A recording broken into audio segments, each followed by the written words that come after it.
The council chamber floated in the darkness of space, a massive ring of metal and light orbiting the neutral world below. Inside, representatives from 847 different species sat in their designated sections. Some breathed oxygen, others methane. Some had bodies, others were pure energy contained in special vessels. But today they all gathered for the same boring reason: trade disputes about mineral rights in the outer colonies. Ambassador Thelnara tried not to fall asleep.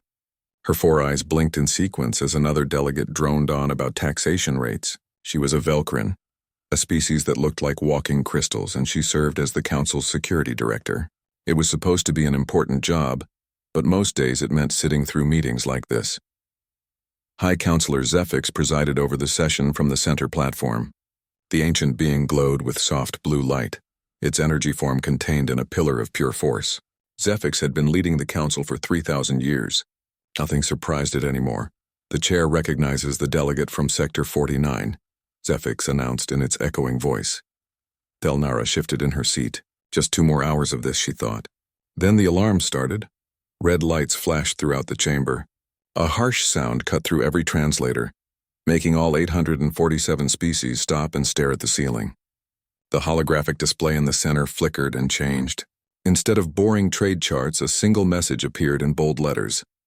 Emergency Protocol Sigma activated. The chamber fell silent. Thelnara sat up straight, her crystalline body clicking. Protocol Sigma hadn't been used in 4,000 years. It meant only one thing: a threat to galactic security. "This is Monitoring Station 74 Echo." A voice crackled through the speakers. The operator sounded scared. "We have a situation. Emergency Protocol Sigma activated. Humanity is on the move. I repeat, all of humanity is on the move." Confused voices erupted from every section of the chamber. Translators worked overtime, creating a chaos of sound. The humans? Those primitives? What do they mean, all of them? "Is this a joke?" Thelnara was already moving. She activated her personal console, pulling up data from the monitoring stations. What she saw made her stop breathing for a moment. Thousands of ships. The entire human fleet was leaving their home system simultaneously. Not just military vessels, but everything. Colony ships, cargo haulers, passenger transports, even small personal craft. Every single human settlement was launching every ship they had. Silence. Zefix's voice boomed through the chamber, cutting through the noise. "Thelnara, report." She stood, her voice steady despite her shock. "Counselor, I confirm the report. Monitoring stations across 3 sectors show massive human fleet movement. Current count, 6,217 vessels. They departed from Earth, Mars, Europa, Titan, and all human colonies within the last 2 hours. A delegate from the Korthan Empire stood up, its tentacles waving angrily. "This is an act of war. The Quarantine Treaty specifically forbids mass human movement beyond their designated zones." Murmurs of agreement rippled through the chamber. Everyone remembered why the Quarantine Treaty existed. Humans had joined the galactic community only 200 years ago, and in their first decade, they had nearly started 3 separate wars, not because they were evil, but because they were unpredictable, aggressive. They didn't think like other species. They took risks that no rational being would consider, so the Council had confined them. Humans could trade, communicate, send small delegations, but their expansion was limited, controlled, safe, until now. "Have they responded to hails?" Zefix asked. Thelnara checked her console again. "No, Counselor. All human vessels have activated some kind of jamming technology. They're not responding to any communication attempts." "Where are they going?" someone asked. Another officer spoke up from the back. "Current trajectory analysis shows they're heading toward the void reaches." The chamber erupted again. The void reaches were the nightmare of galactic space, an unexplored region filled with radiation storms, spatial anomalies, and gravitational shears that could tear a ship apart. No species went there. It was considered uninhabitable, impossible to navigate, and completely worthless. "They're committing mass suicide," a delegate whispered. "Or it's an invasion route," another argued. "They could be planning to circle around through the void and attack from an unexpected direction." "That's insane. They'd never survive the crossing." "Exactly what they'd want us to think." Thelnara watched the data stream across her console. Something didn't add up. If humans wanted to attack, why take civilian ships? Why take everything? And why head into the most dangerous region of known space? "Counselor," she said, "I request permission to assemble a response fleet. We need to intercept them and find out what they're doing." Zephix was quiet for a moment, its light pulsing thoughtfully. "Granted. Take 50 ships, fast interceptors and cruisers. Your mission is to stop the human fleet and demand an explanation. If they refuse to halt, you are authorized to use force." "Understood, Counselor." As Thelnara left the chamber, she pulled up everything she could find about human psychology. It wasn't much. Humans were difficult to understand. They formed strong emotional attachments. They took illogical risks. They had a concept called hope that made them try impossible things. She remembered meeting a human ambassador once, a woman named Chen. They had talked about the quarantine treaty over drinks. Chen had smiled sadly and said, "You think we're dangerous because we fight. But that's not why we're dangerous at all." Thelnara had asked what she meant. Chen had just shaken her head. "You'll understand someday. I hope you never have to, but I think you will." Now, watching 6,000 human ships racing toward certain death, Thelnara wondered if that day had come. Within an hour, 50 Council warships had assembled.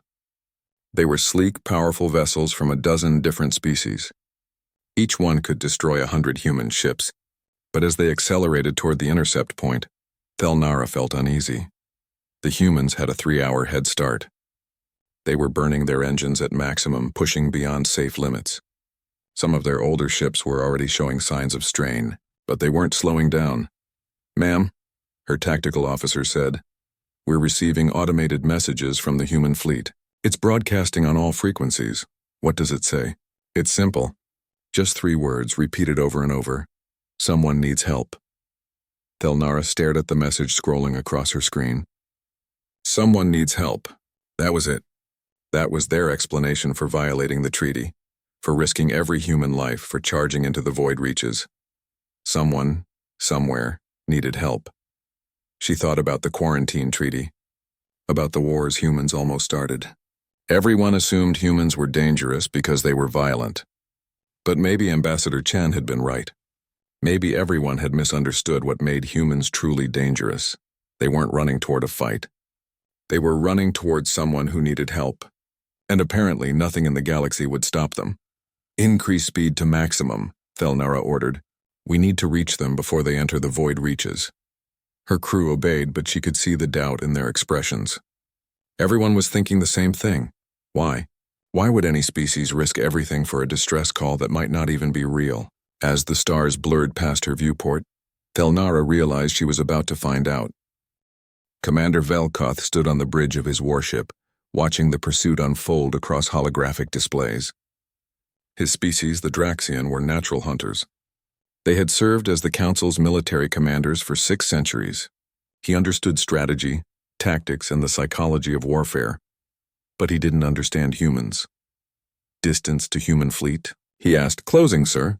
We'll intercept in 4 hours at current speed." Velkoth studied the human formation, if you could call it that. They weren't flying in any military pattern. Civilian ships mixed with military escorts. Fast couriers flew alongside slow cargo haulers. It was chaos, disorganized, inefficient, and yet they were maintaining their formation.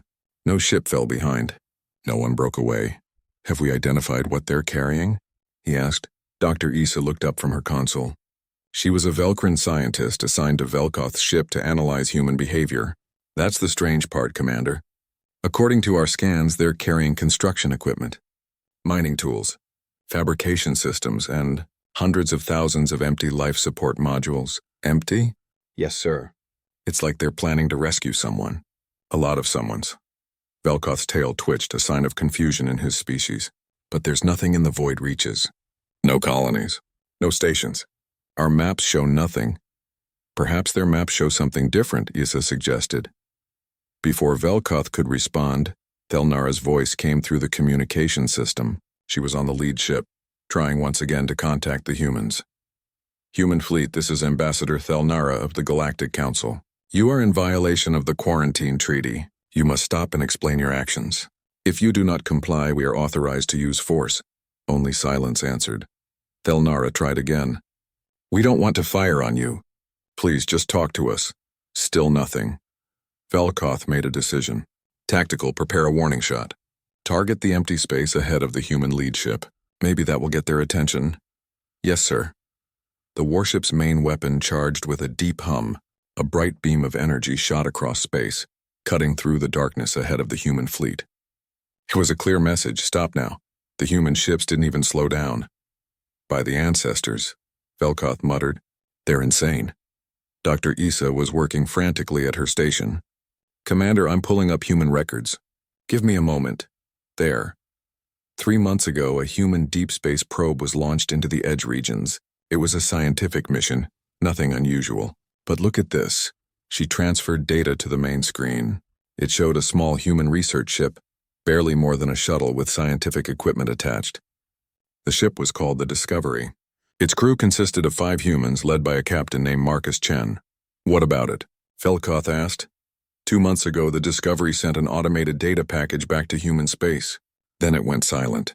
The ship was declared lost, presumed destroyed by spatial anomalies. But look at what was in that data package. The screen filled with a complex wave pattern. It repeated every few seconds, mathematical and precise. It's a signal, Issa explained. The Discovery detected it coming from deep in the void reaches. It's artificial, Commander. Someone is broadcasting it. Velkoth leaned forward. Can you decode it? The humans already did. Issa's voice was quiet now. The message contains a countdown and coordinates. The countdown. It ends in 9 days. 9 days until what? We don't know. But Commander, there's more. The humans filed an emergency petition with the Council 2 months ago. They wanted to organize a rescue mission. They claimed the signal was a distress call, and the petition was logged and scheduled for review. In 6 months, Velkoth felt something cold settle in his chest. The Council's bureaucracy was famous. Every petition had to be reviewed, verified, cross-checked, and approved by multiple committees. It was how they maintained order across 847 species. It was safe, stable, efficient, but it also meant that sometimes action took a very long time. So the humans decided to go themselves, he said slowly. Not just go, Issa corrected. Look at the fleet composition again, Commander. Every construction vessel they own, every mining ship, every fabrication platform. They're not just investigating. They're planning a full evacuation. Of who? We don't even know if anyone's there. The humans seem to think someone is, and that someone is running out of time. Velkoth stared at the display. The human fleet was still accelerating. Their engines were burning hot past safe limits. Some of the older ships were already showing damage from the strain. They would lose vessels before they even reached the void reaches, and they didn't care. He thought about the council chamber back at Axis Prime. Right now, committees were probably forming to discuss what to do about the human situation. They would debate, analyze, consider every option. In a few weeks, maybe months, they would reach a decision. The humans had made their decision in hours. Distance to intercept? Velkoth asked. 3 hours, sir. He looked at his tactical officer. Stand down weapons, sir? You heard me. Stand down. We're not firing on them. But the orders were to stop them if they refused to halt. They've refused. But I'm not going to destroy 6,000 ships for trying to answer a distress call, not when we don't know what's really happening out there. Thelnara's voice came through the comm. Velkoth, what are you doing? What we should have done 2 months ago, Ambassador. We're going to follow them and find out the truth. That's not the mission. The mission changed when we learned about the distress signal. If there's even a chance someone needs help, we need to investigate. Isn't that what the Council is supposed to do? Protect life? There was a long pause. Then Thelnara said, I'm going to regret this. All ships maintain pursuit but hold fire. We follow the humans to the edge of the void reaches. But if this is a trap or a trick, we respond with full force. As the combined fleet raced toward the boundary of known space, Dr. Issa continued analyzing data. She pulled up human history files, trying to understand what drove them. Humans were young, barely 2 centuries in space. Their planet had nearly destroyed itself multiple times through war and environmental damage. They had every reason to be cautious, to think of themselves first, to let others solve their own problems. Instead, they were risking their entire civilization for a signal they couldn't even verify was real. Commander, Issa said, I found something interesting in human cultural records. They have a saying, if not us, then who? If not now, then when? What does it mean? I think it means they believe if they don't act, no one will. And if they don't act now, it will be too late. Velkoth watched the human ships on his screen. They were ugly vessels compared to council designs. Bulky, inefficient, held together with welds and hope. But they flew in perfect formation, every ship maintaining position despite the strain. "Sir," the sensor officer called out. "We're approaching the boundary of the void reaches. Radiation levels increasing. Spatial distortion detected ahead. The space in front of them began to shimmer. Stars twisted and bent as gravitational anomalies warped light itself. It was like looking at reality through broken glass. The human ships didn't slow down. They adjusted their shields, modified their formation slightly, and plunged straight into the distortion. "They're actually doing it," someone whispered on the bridge. Velkoth made his decision. "All ships follow them in. Maintain maximum safe distance. If the humans can survive in there, so can we." As his warship crossed the boundary, alarms started blaring. Radiation warnings, hull stress alerts, navigation errors. The void reaches fought against their presence, trying to tear them apart. Ahead, the human fleet glowed like burning stars as their shields deflected the impossible energies around them. Ships were already in trouble. Velkoth watched as a human cargo hauler's shields failed. The ship lasted 10 seconds before tearing apart, but the rest kept going, and so did he. The edge of the void reaches looked like a wall of broken space. Admiral Sarah Okonkwo stood on the bridge of the human flagship Unity, watching the swirling chaos ahead. Behind her fleet, the council ships had finally caught up. "Admiral," her communications officer said, "the council fleet is demanding we stop. They're threatening to open fire." Sarah didn't take her eyes off the view screen. She was 62 years old, with gray hair and dark skin marked by years of radiation exposure from space travel. She had been a shuttle pilot, a station commander, and now led the entire human fleet. But she had never expected to lead them here. "Time to boundary?" she asked. 30 minutes at current speed. "And the countdown?" 8 days, 4 hours, Sarah nodded. 8 days to reach the coordinates. 8 days to find whoever sent that signal. 8 days to do what the council couldn't or wouldn't do. "Admiral, they're hailing us again. Put them through." Commander Velkoth's face appeared on the screen. He looked angry. "Human fleet, you must stop immediately. You are violating multiple laws and endangering yourselves. This is your final warning." Sarah had met Velkoth once at a diplomatic function. He was a good soldier, someone who followed orders and believed in the system. But following orders wasn't always enough. "Commander," she said calmly, "we can't stop. You must. If you enter the void reaches, you'll die. Your ships aren't built for those conditions." "You're probably right." Velkoth blinked. "Then why?" 3 months ago, one of our ships detected a signal. We decoded it. "It's a distress call, Commander. Someone out there is dying. 7 million souls, to be exact. They have 12 days before their sun kills them. They can't evacuate. They're asking if anyone can hear them." She pulled up the data and transmitted it to the council ships. The message appeared on screens across 50 warships. "We tried to tell your council," Sarah continued. "We filed an emergency petition. Do you know what they told us? They said it would be reviewed. In 6 months. 6 months, Commander, when these people have 8 days left." On his bridge, Velkoth was reading the transmission data. His expression changed from anger to shock. Ambassador Thelnara's face appeared in a second window, her crystalline features reflecting the light of the data scrolling past. This is real?" Thelnara asked. "We think so. The mathematics are consistent. The signal is artificial. Someone intelligent sent it. Someone who's about to die if we don't help them." High Counselor Zephix's voice joined the channel. The ancient being had been listening from Axis Prime. "Admiral Okonkwo, this is the High Counselor. Our initial analysis suggests this could be a trap. The void reaches have never been inhabited. No known species could survive there." Sarah felt her jaw tighten. "No known species. That's the key word, isn't it? Known. Just because you don't know about them doesn't mean they don't exist. Even if they do exist, this is reckless. You're risking 6,000 ships, millions of human lives for people who might not even be there." "Yes," Sarah said simply. "That's exactly what we're doing." "Why?" Zephix's voice held genuine confusion. "Why would you do something so illogical?" Sarah was quiet for a moment. "How did you explain humanity to beings who thought in terms of probability and efficiency? How did you make them understand?" "Counselor, let me ask you something. When you received our petition, what did you feel? Did you feel anything? Did you think about those 7 million people? Did you wonder if they had families, children, hopes? Or did you just see it as data to be processed? That's not fair. We have procedures. Sarah's voice was hard now. 7 million people are going to die while you debate procedures. So we're not waiting. We're going in. Every ship here volunteered. Every single crew member had a choice and not one person turned back. Because we're human, counselor. And humans don't leave people to die while we wait for approval from committees. The channel was silent. Across the council fleet, officers and crew were reading the distress signal data. Some of them were looking at their commanders with questions in their eyes. You're making a mistake, Sefik said finally.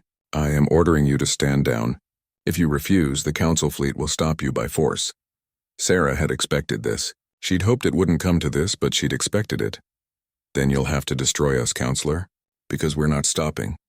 My orders to all human ships are simple. Proceed to target coordinates at maximum safe speed. Ignore all attempts to stop you. If fired upon, do not return fire. Just keep going. You can't be serious, Velkoth said, completely serious. You'll have to kill 6,000 ships to stop us. Shoot down unarmed civilian vessels, cargo haulers, medical ships. And you'll have to do it in front of the whole galaxy, because we're broadcasting everything. Thelnara's voice was sharp. That's blackmail. No, Ambassador. It's a choice. Your choice.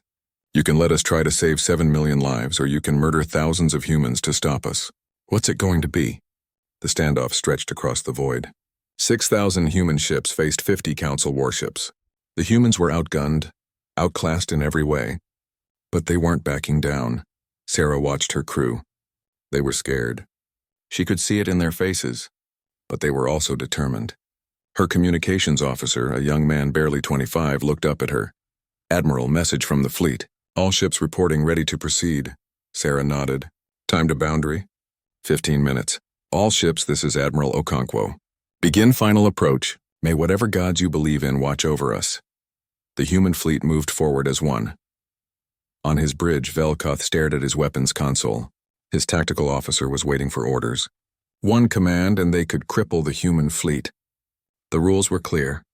The humans were violating the law, but the distress signal was also clear.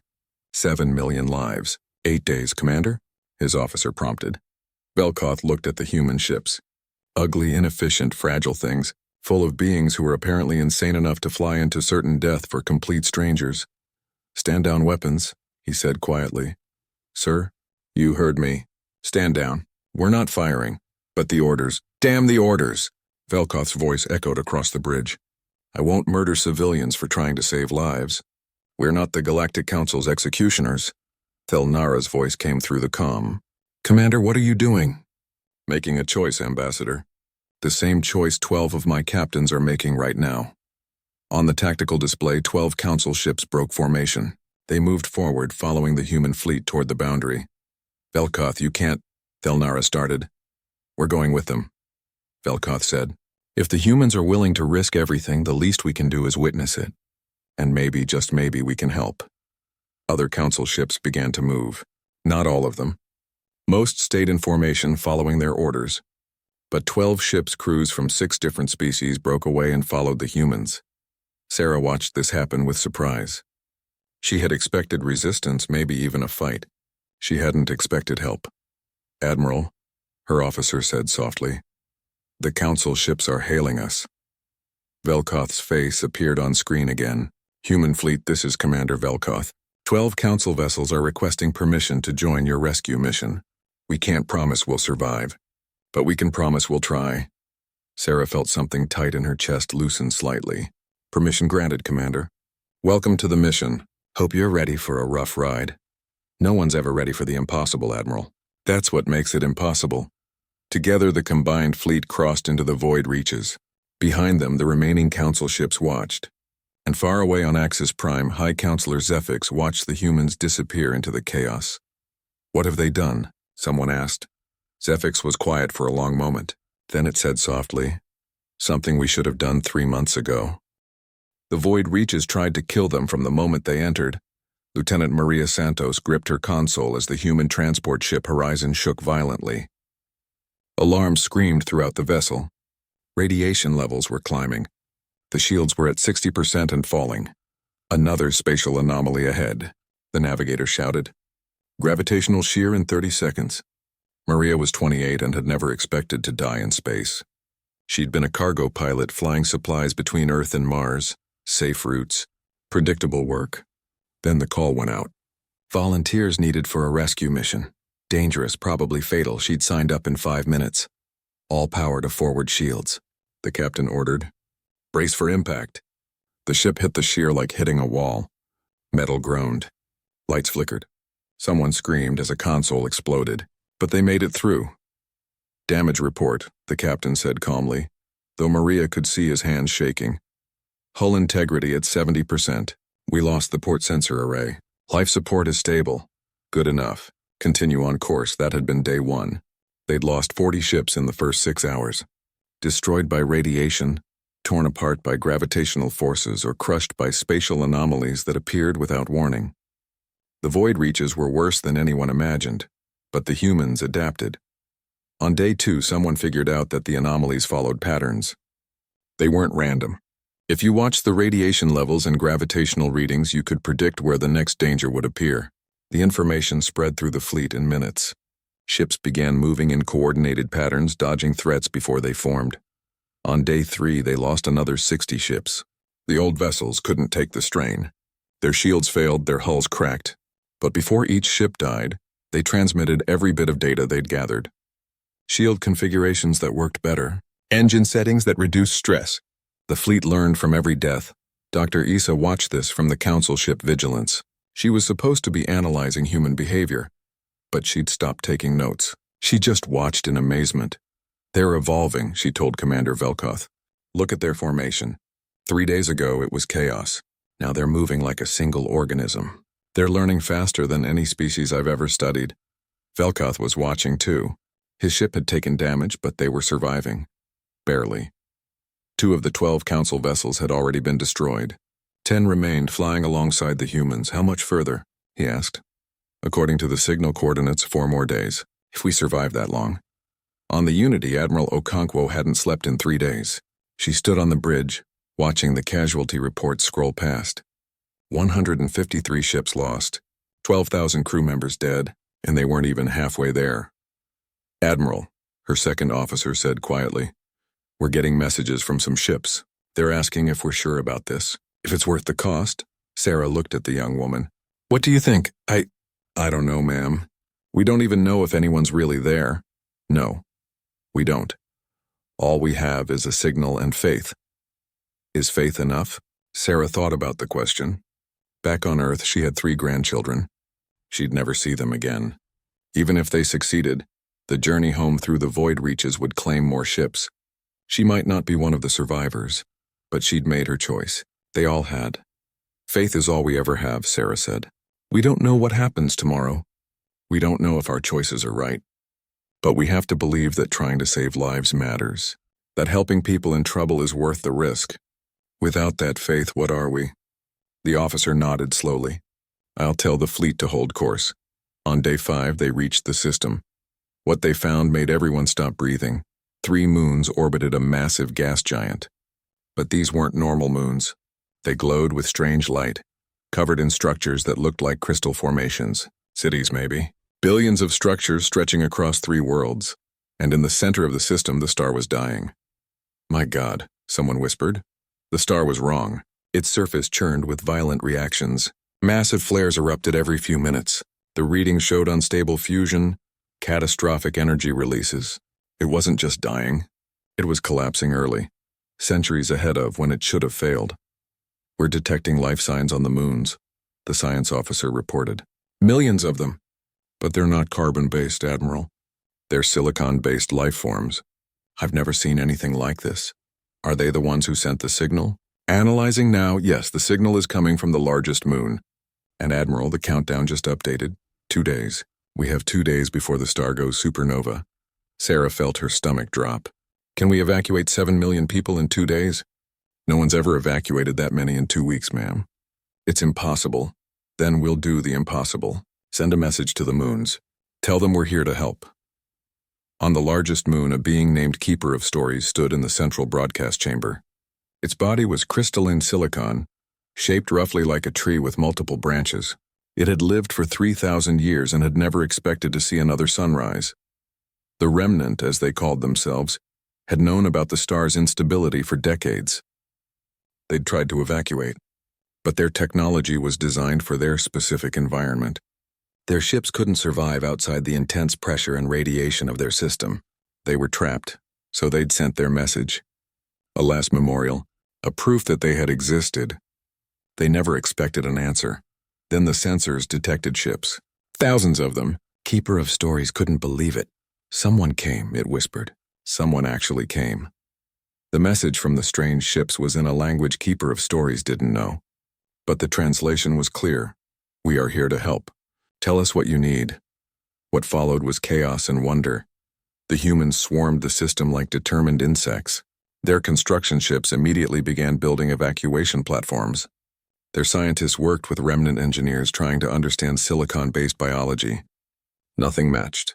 The Remnant needed different atmospheres, different pressures, different everything. So the humans adapted again. They modified their life support pods. They built new containment systems from scratch. They welded together custom habitats using spare parts and hope. The council ships helped, their crews working alongside humans for the first time. Dr. Issa found herself inside a human construction ship, helping to calibrate a containment field for a completely unknown form of life. It was the most exciting and terrifying thing she'd ever done. Will this work? She asked the human engineer beside her.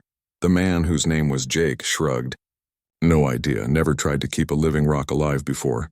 But we'll figure it out. We always do. What if you don't? Jake looked at her with tired eyes. Then we'll try something else. And something else after that. We keep trying until we run out of time or run out of ideas. That's what humans do. The evacuation was a nightmare. Loading 7 million silicon-based life forms into ships designed for carbon-based organisms shouldn't have been possible. But impossible just meant nobody had done it yet. The Remnant were organized.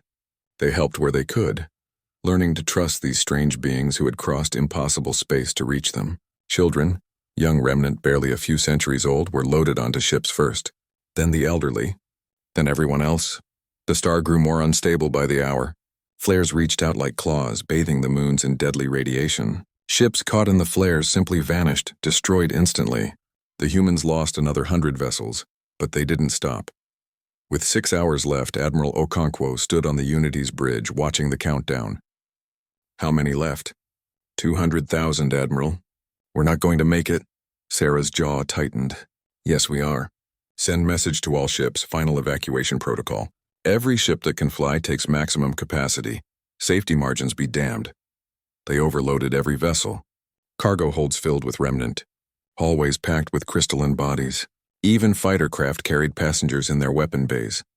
Commander Velkoth watched his own ship take on more Remnant than it was designed to carry. This is insane, he muttered. But he didn't stop it.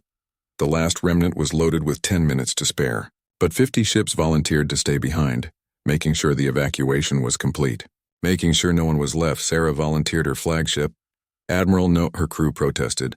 Someone has to make sure, and I'm not asking anyone to do something I won't do myself. The rest of you take the evacuation pods. That's an order. Some left. Some stayed. 50 ships with skeleton crews, watching as the star's surface began to tear itself apart. All ships clear, came the report. Everyone's out. Then we leave now. Maximum speed. Run like hell. The fleet fled as reality tore apart behind them.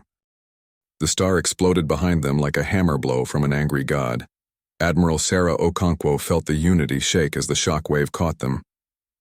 Alarms screamed. The lights died, leaving only emergency red. Someone was shouting damage reports, but Sarah couldn't hear over the sound of metal tearing. Shields failing, her engineer yelled. Redirect everything. Pull power from weapons, life support, anything. The Unity's shields blazed white-hot as stellar fire washed over them. The ship was old, not meant for this kind of punishment. Sarah could feel it dying around her, then the wave passed. Status, Sarah demanded. Shields down. Hull breaches on decks 4 through 7. We're venting atmosphere. But we're alive, Admiral. We're still alive. Sarah looked at the view screen. Behind them, Where the remnant system had been, there was only an expanding cloud of destruction. The star's death throes lit up space like a second sun, but ahead, racing through the chaos of the void reaches, thousands of ships flew in formation, packed full of remnant. Heading for safety. Count the fleet, Sarah ordered. Her communications officer worked quietly, his hands shaking. When he looked up, his face was pale. 5,473 ships reporting functional status, Admiral. We lost the rest. 550 ships gone. All of them volunteers who stayed behind to make sure every remnant was saved. Sarah closed her eyes for a moment, honoring them in the only way she could, by making sure their sacrifice meant something. All ships. This is Admiral Okonkwo. Well done. Now let's get everyone home. Follow emergency navigation protocols. We help any ship in trouble. No one gets left behind. The journey back through the void reaches took 4 days. They lost another 100 ships to the deadly environment. But the rest learned, adapted, survived. Human vessels flew alongside Council ships, sharing data, helping each other through the impossible. Keeper of Stories stood in the cargo hold of the Unity, watching human crew members work to repair the ship. The remnant elder had insisted on staying with Sarah after learning she'd risked her life to ensure the evacuation was complete. Why did you do this? Keeper asked, communicating through a translation device the humans had built in 20 hours. Sarah looked up from the damage report she was reading. Do what? Risk everything. Your species crossed the most dangerous region of space. You lost hundreds of ships. Thousands of your people died for us. For strangers you never met, why? Sarah was quiet for a moment. She thought about her grandchildren on Earth, about the crew members who would never see home again, about the simple equation that humans seemed to understand but other species didn't.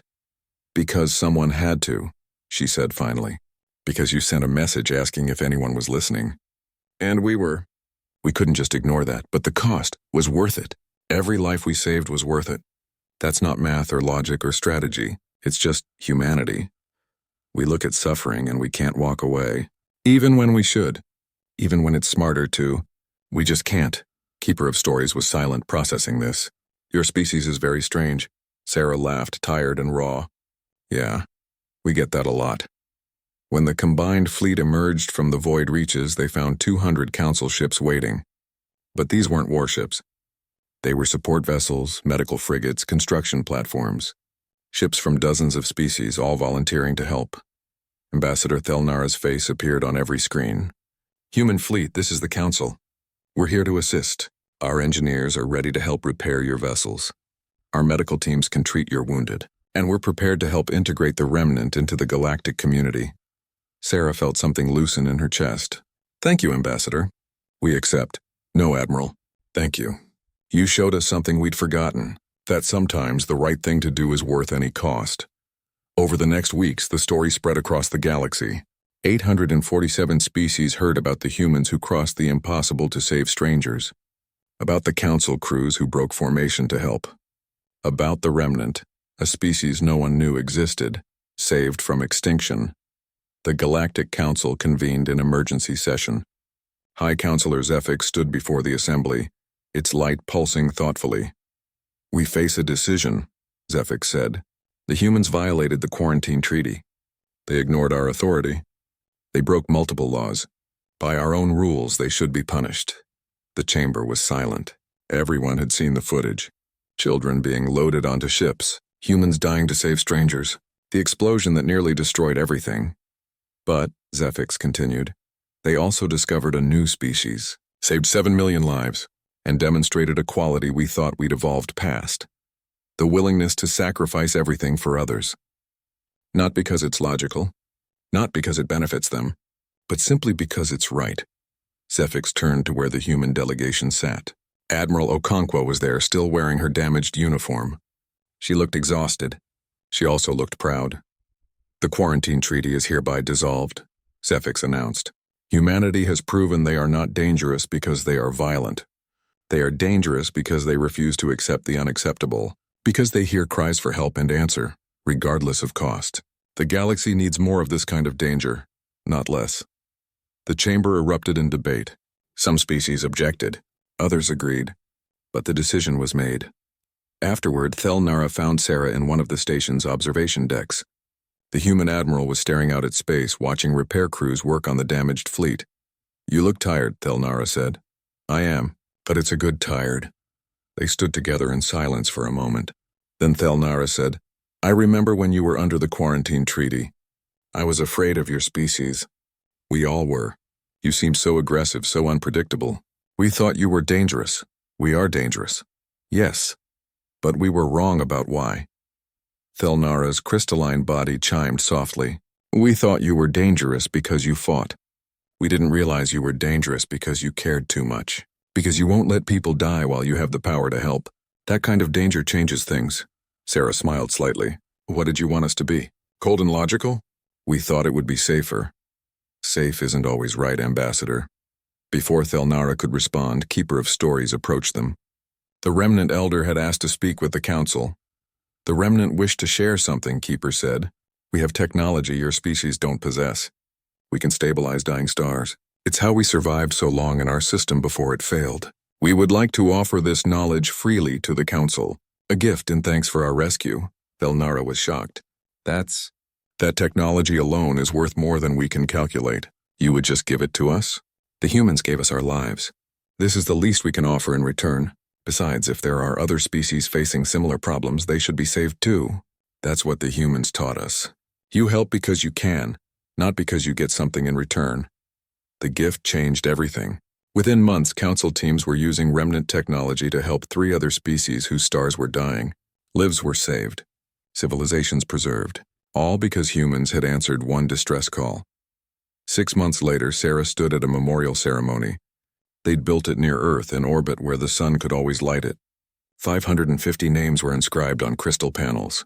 Every human who stayed behind to ensure the remnant evacuated safely. Every species in the Council sent representatives. Keeper of Stories came, along with 1,000 other remnant. Commander Velkoth was there, standing with the 12 Council ship captains who had followed the humans into the void. "They gave everything," Sarah said in her speech. "Not for glory or reward, but because someone needed help and they could provide it. That's the simplest, purest reason to act. And it's enough. It will always be enough." After the ceremony, Dr. Issa approached Sarah. The scientist had been studying humanity for 6 months now, trying to understand what made them different. "I think I finally figured it out," Issa said. "What makes humans special?" "What's that?" "Every species reaches space through logic and reason. We calculate risks, weigh benefits, make rational decisions. But humans do something else. You feel first. You see someone in pain and you feel it. Then you act. The logic comes later, if at all. Is that bad? No, it's what saved the remnant. It's what saved 3 other species since then. It's changing how the Council thinks about everything. We're learning that maybe caring too much is better than not caring enough." Sarah looked out at the memorial, at the names glowing in the sunlight. "We lost a lot of good people teaching that lesson." "I know. But their deaths meant something. That has to count for something, doesn't it? It counts for everything." As the ceremony ended and the representatives began to leave, Sarah noticed something. Human ships were no longer flying alone. Council vessels joined them on trade routes, exploration missions, rescue operations. Species that barely talked to each other 6 months ago were working together now, all because someone heard a cry for help and answered. Thelnara found Sarah one last time before the human admiral returned to Earth. "The Council is offering humanity a position. We want human representatives on the Emergency Response Committee. We need your perspective, your willingness to act when others hesitate. We're not perfect," Sarah warned. "We'll still make mistakes. Still push too hard sometimes.